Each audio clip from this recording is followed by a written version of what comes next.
ഒരു 3 ഗ്ലാസ് പച്ചരി തലേന്ന് വെള്ളത്തിലിട്ട് കുതിർത്ത് വെച്ച് അരച്ച അരിമാവാണിതിൽ.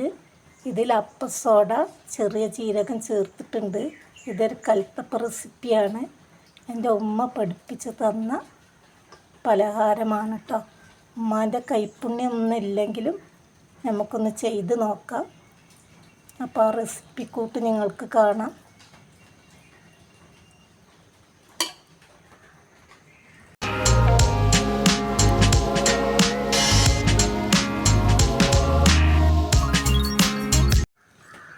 ഇതിലേക്ക് ഒരു 1/2 kg ചെറിയ ഉള്ളി ഇട്ട് കൊടുക്കുക.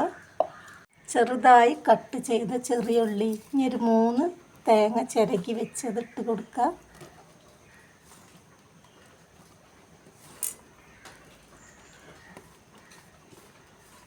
ഞാനൊക്കെ ഓർമ്മ വെച്ച കാലം മുതൽ എൻ്റെ ഉമ്മ ചുട്ടെടുത്തിരുന്നത് നല്ല അടുപ്പിൽ വെച്ച് കണലിൽ മുകളിലൊക്കെ കണലിൽ ഇട്ട് വെച്ചിട്ടായിരുന്നു ഈ കൽത്തപ്പൊക്കെ ഉണ്ടാക്കിയിരുന്നത്.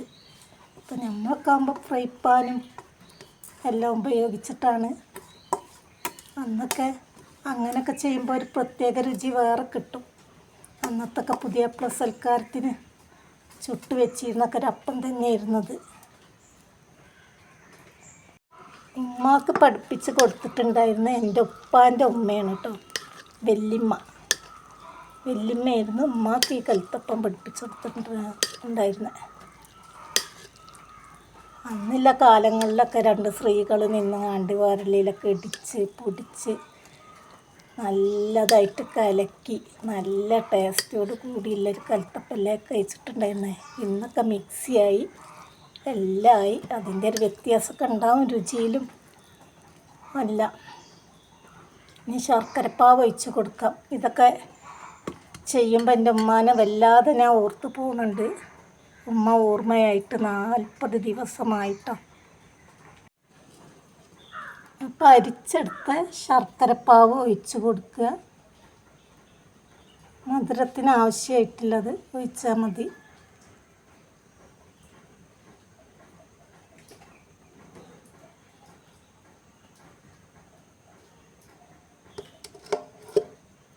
നന്നായി മിക്സ് ചെയ്ത് ഒരു 3 മണിക്കൂർ റെസ്റ്റ് ചെയ്യാൻ വെക്കുക. മാവ് അരച്ചതിൻ്റെ കൂടെ കുറച്ച് ജീരകം ചേർത്തിട്ടുണ്ടായിരുന്നു കേട്ടോ, ചെറിയ ജീരകം. അപ്പോൾ കുറച്ച് ജീരകം പൊടിച്ചിട്ട് ചേർത്തിട്ടുണ്ട്. എൻ്റെ ഉമ്മ അങ്ങനെ പൊടിച്ചിട്ടായിരുന്നു ചേർത്തിട്ടുണ്ടായിരുന്നത്. അപ്പോൾ കുറച്ചും കൂടെ ജീരകം പൊടിച്ച് ചേർത്തിട്ടുണ്ട് കേട്ടോ.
ഒരു കത്തി വെച്ചിങ്ങനെ നോക്കിയാൽ ഉള്ളി ഇനിയും വേവാനുണ്ട് കേട്ടോ.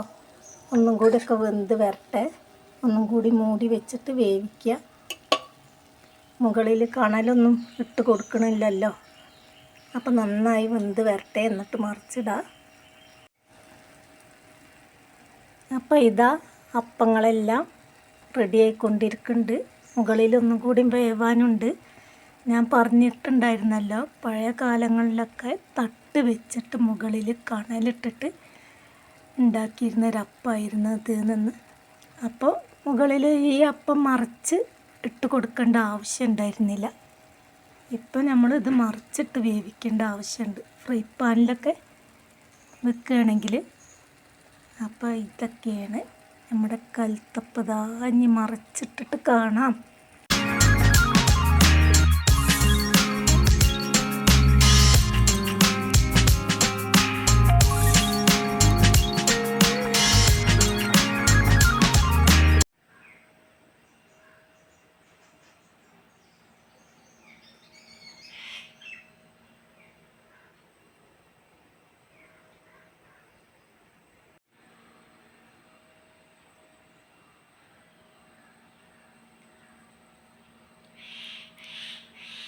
അപ്പോൾ വളരെ രുചിയുള്ള നല്ല സോഫ്റ്റായിട്ടുള്ള കൽത്തപ്പം റെഡി ആയിട്ടുണ്ട്.